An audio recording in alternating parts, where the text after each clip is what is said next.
Ак нерсе мени коркутат. Бул ак нан, ак шекер, ак туз.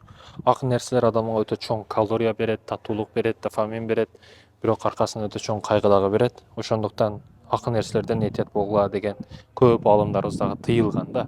Мисалы Абдышүкүр Устаздын атасы дагы өтө такуу адамдардан болгон. Өмүрүнүн аягында атайын кабырда жашаган мүрзөдө.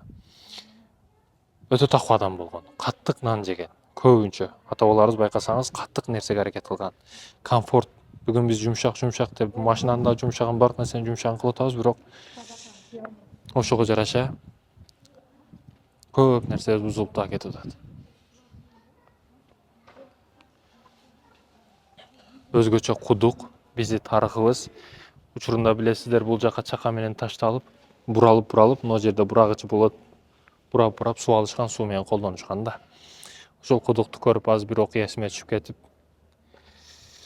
бир эркек суу алып аткан аялга көзү түшөт экен да. Анан аялга келип, аялдын макири, аялдын куулугу не деп сурайт экен да. Десе, баягы карап туруп, бир деген нерсени хоп, бир деген нерсени жок кылып коюшум мүмкүн дейт экен да аял.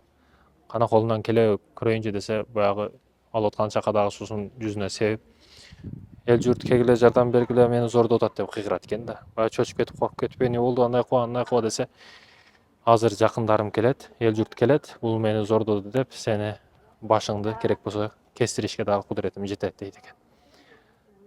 Анан жо болду, тооба кылдым, аялдын куулугун түшүндүм, макирине түшүндүм аялдын деп тооба кылган учурда кайра келип элдер чогулуп келип, не болду десе, мен сууга түшүп кеттим кудукка, бул жигит мени жардам берди, чыгарып калды дейт экен да.